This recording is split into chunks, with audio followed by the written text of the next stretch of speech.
मैं आज ये वीडियो खास करके मेरे हिंदू भाइयों के लिए बता रहा हूँ, हिंदू समाज के लोगों को बता रहा हूँ। बुद्धिज्म एक कल्चर है। अगर उस बुद्धिज्म में आपको आना है तो आपके प्रीवियस फेथ, आपके पहले के जो आपकी जो आचरण है उसको छोड़कर आपको बौद्ध धर्म में आना पड़ता है। और इसलिए बाबा साहब अम्बेडकर जी ने ये बात 22 प्रतिज्ञाओं की बात सिर्फ भारत में नहीं, वर्ल्ड फेलोशिप ऑफ बुद्धिस्ट के मंच से बाबा साहब अम्बेडकर ने ये बात कही है कि only Trisharan and Panchsheel is not enough. Bharat में बौद्ध होने के लिए आपको सिर्फ त्रिशरण पंचशील का ही अवलंब करके आप बौद्ध नहीं बन सकते, क्योंकि पिछले 2000 सालों में बौद्ध धर्म में बहुत कुछ ऐसा घुस गया है जिससे बौद्ध धर्म उसके रियल फॉर्मेट में रियल इसमें नहीं है। इसलिए उसको पहले हमको बाहर निकालना होगा। विश्व के सभी मेरे साथियों को जय भीम, नमो बुद्धाय। 5 अक्टूबर 2022 को दिल्ली के अंबेडकर भवन में 10,000 से भी ज्यादा लोगों ने हिंदू धर्म का त्याग करके बौद्ध धर्म अपनाया। और जैसे बाबा साहब अम्बेडकर जी ने बौद्ध धर्म अपनाने का तरीका सीधा और सरल बताया है, त्रिशरण, पंचशील और 22 प्रतिज्ञा, तो उस कार्यक्रम में भी जिन जिन लोगों ने बौद्ध धर्म अपनाने के लिए आवेदन फॉर्म भरे थे, बुद्धिस्ट सोसाइटी ऑफ इंडिया के लिए रिक्वेस्ट फॉर्म भरे थे, उन सभी को 22 प्रतिज्ञा वहां पर दी गई। 22 प्रतिज्ञा देने के बाद ऑब्वियसली लाइव चल रहे थे, वीडियो रिकॉर्ड हो रहे थे, सभी चैनल्स पे दिखाए, बहुजन चैनल्स पे दिखाए जा रहे थे। इससे व्यथित होकर तिवारी, मनीष तिवारी, ब्राह्मणों ने इसमें कई सारे इसको भारत में मुद्दा बना दिया। क्योंकि वो कार्यक्रम करके मैं सीधा ऑस्ट्रेलिया मेलबोर्न आ गया, क्योंकि मेरे सारे 2-3 महीने के प्रोग्राम्स सारे के सारे डिजाइन है। तो मैं यहाँ आया, यहाँ आने के बाद पता चला कि वहां के ब्राह्मणों को हमारे बौद्ध धर्म दीक्षा लेने पर आक्षेप है। मैं आज ये वीडियो खास करके मेरे हिंदू भाइयों के लिए बता रहा हूँ, हिंदू समाज के लोगों को बता रहा हूँ। बुद्धिज्म एक कल्चर है। अगर उस बुद्धिज्म में आपको आना है तो आपके प्रीवियस फेथ, आपके पहले के जो आपकी जो आचरण है उसको छोड़कर आपको बौद्ध धर्म में आना पड़ता है। और इसलिए बाबा साहब अम्बेडकर जी ने ये बात 22 प्रतिज्ञाओं की बात सिर्फ भारत में नहीं, वर्ल्ड फेलोशिप ऑफ बुद्धिस्ट के मंच से बाबा साहब अम्बेडकर ने ये बात कही है कि only Trisharan and Panchsheel is not enough. Bharat में बौद्ध होने के लिए आपको सिर्फ त्रिशरण पंचशील का ही अवलंब करके आप बौद्ध नहीं बन सकते, क्योंकि पिछले 2000 सालों में बौद्ध धर्म में बहुत कुछ ऐसा घुस गया है जिससे बौद्ध धर्म उसके रियल फॉर्मेट में रियल इसमें नहीं है। इसलिए उसको पहले हमको बाहर निकालना होगा। तो किसी भी इंसान को अगर बौद्ध बनना है तो उसके पहले के रीति रिवाज से उसको बाहर आना पड़ता है। इसलिए पहले की जो 3 प्रतिज्ञा है कि मैं ब्रह्मा, विष्णु, महेश को नहीं मानता। अब मुझे बताओ, कोई भी हिंदू हो, कोई भी मुस्लिम हो, कोई क्रिश्चियन हो, कोई सिख हो, इसमें किस भगवान को गाली है? मैं ब्रह्मा, विष्णु और महेश को नहीं मानता। नहीं मानने में क्या किसी की गाली वहां पर आ रही है? किसी भगवान का अपमान हो रहा है? अगर और ये प्रतिज्ञा हम किसको दे रहे हैं? क्या घर घर जाके हिंदुओं को बोल रहे हैं हम आप मत मानो? हिंदू फोल्ड में आप लोग भगवानों को मानते हो, आप लोग मानो, लेकिन हिंदू फोल्ड से जो लोग बाहर आना चाहते हैं और बुद्धिज्म में आना चाहते हैं, उनके लिए ये अनिवार्य है कि वो किसी भी भगवान को, क्योंकि बुद्धिज्म में भगवान का कॉन्सेप्ट नहीं है। बुद्धिज्म में ना आत्मा है, ना पुनर्जन्म है, ना परमेश्वर है, ना ईश्वर है, कोई नहीं है। तो अगर आपको बौद्ध होना है तो आपको बाबा साहब ने दिए हुए साइंटिफिक तर्क के आधार पर जो 22 प्रतिज्ञा बाबा साहब का रिसर्च है वो अपनाकर ही, वो लेकर ही बौद्ध धर्म में आपको आना है। अब एक तरफ ये कहते हैं कि हिंदू विरोधी है, ये हमारी जो बौद्ध धर्म दीक्षा है ये हिंदू विरोधी है। अगर आपको हिंदुओं से इतना प्यार है, आप कई लोग कह रहे हैं कि हम आपके बौद्ध धर्म दीक्षा से व्यतीत हो गए हैं। मैं कहना चाहता हूं कि आपके इस तरह से 22 प्रतिज्ञा के ऊपर इस तरह से कीचड़ उछालने पर हम बहुत आपके ऊपर व्यतीत हैं। क्या हम अपना बौद्ध धर्म भारत में नहीं फैला सकते, जो बाबा साहब अम्बेडकर जी ने हमको 22 प्रतिज्ञा के साथ बौद्ध धर्म दिया है?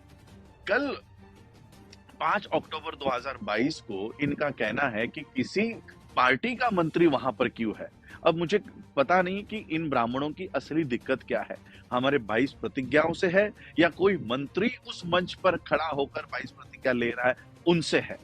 अगर उनकी तकलीफ एक मंत्री के उस कार्यक्रम में शामिल होने की है, तो मैं आपको वीडियो देता हूं।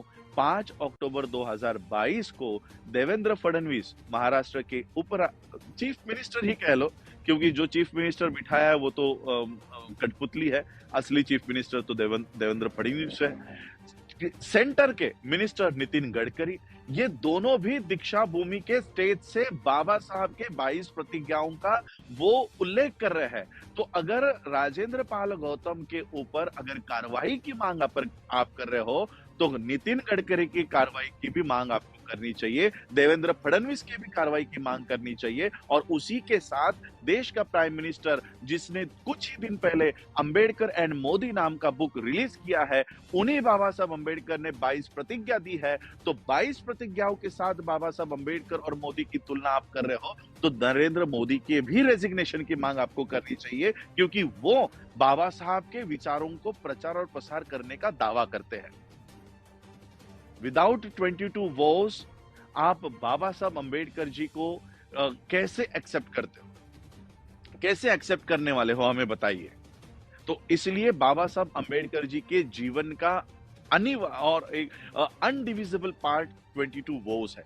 बाबा साहब अंबेडकर जी के जीवन से आप 22 प्रतिज्ञाओं को नहीं हटा सकते, मिटा सकते, और बाबा साहब ने यही क्राइटेरिया बौद्ध होने के लिए दिया है। मैं कहना चाहता हूं कि जो एफआईआर आप राजेंद्र पाल गौतम जी के ऊपर करवा रहे हो, एक एफआईआर राजरत्न अंबेडकर के ऊपर करवाओ और ये बताओ कि इसने बौद्ध धर्म की दीक्षा दी है और भारत में गुनाह किया है।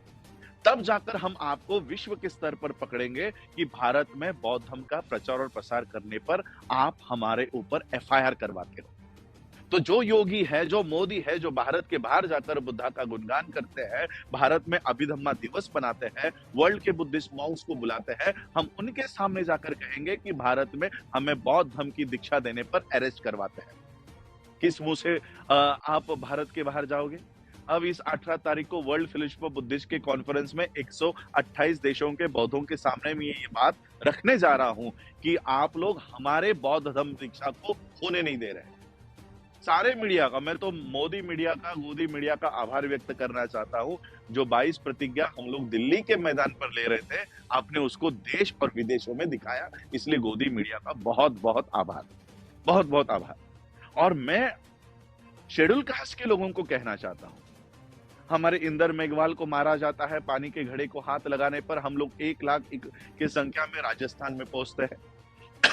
हमारे मनीषा वाल्मीकि की रेप करके हत्या हो जाती है, उसके शव को रात के अंधेरे में जलाया जाता है, हम 1 लाख की संख्या में हाथरस में पहुंचते हैं। कब तक आप लाखों के संख्या में यहाँ पर जाकर अपने ऊपर होने वाले अत्याचार की प्रतिक्रिया देते रहोगे? प्रतिक्रिया देना बंद करो, प्रतिक्रिया देना बंद करो। 1 लाख 1 लाख नंबर में आप लोग वहां पहुंच रहे हो, उसको क्रिया में बदलो। जो हिंदू धर्म आप लोगों को पानी के घड़े को हाथ लगाने पर मार डालता है, हमारे किसी बच्ची का सामूहिक बलात्कार करके उसका शव भी अपने माता पिता को नहीं देते, एक आईपीएस ऑफिसर गुजरात का अपने ही शादी में घोड़ी पर बैठने के लिए पुलिस प्रोटेक्शन लेता है, ऐसे धर्म के लोग जब इनके ऊपर अत्याचार होता है तब व्यथित क्यों नहीं होते? मनीष तिवारी ने कोई एफआईआर इंदर मेघवाल के टीचर के ऊपर क्यों नहीं किया? मनीष तिवारी ने कोई एफआईआर मनीषा वाल्मीकि के हत्यारों के ऊपर क्यों नहीं किया?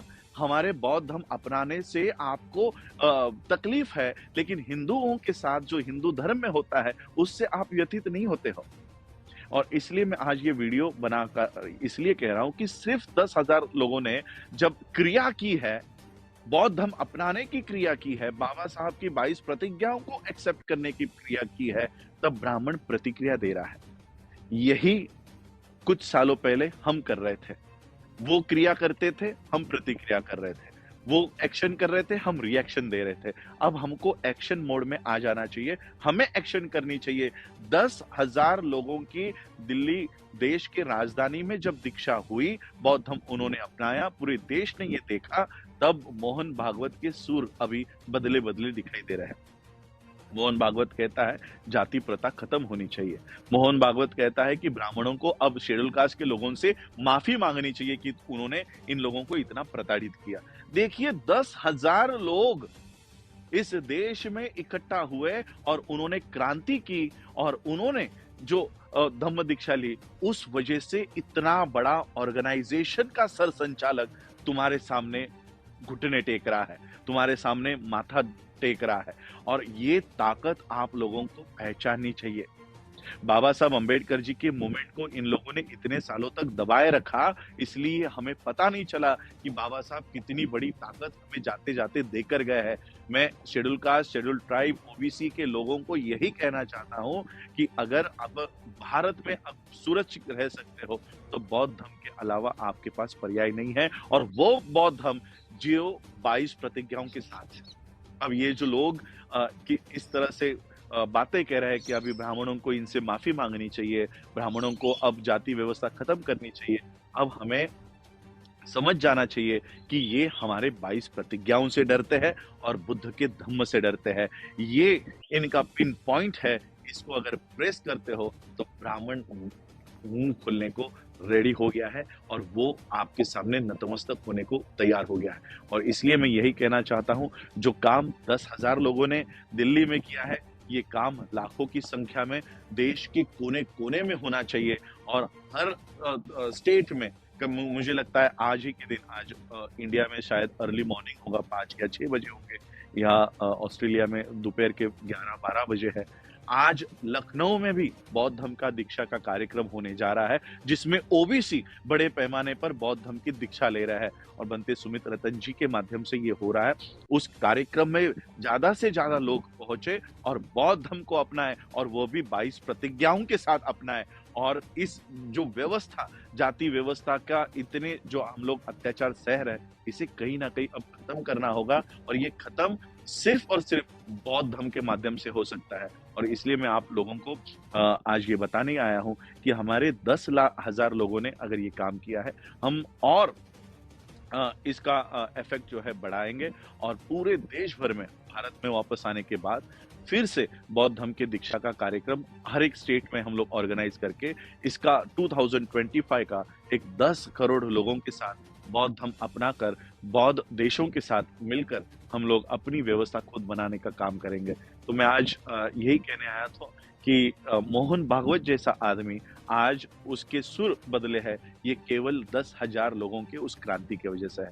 10,000 लोगों ने ये किया है, अब 10 लाख लोग और 10 करोड़ लोग धीरे धीरे यही काम को दोहराएंगे और अपनी खुद की व्यवस्था खड़ी करेंगे। जय भीम, जय भारत, जय बुद्ध।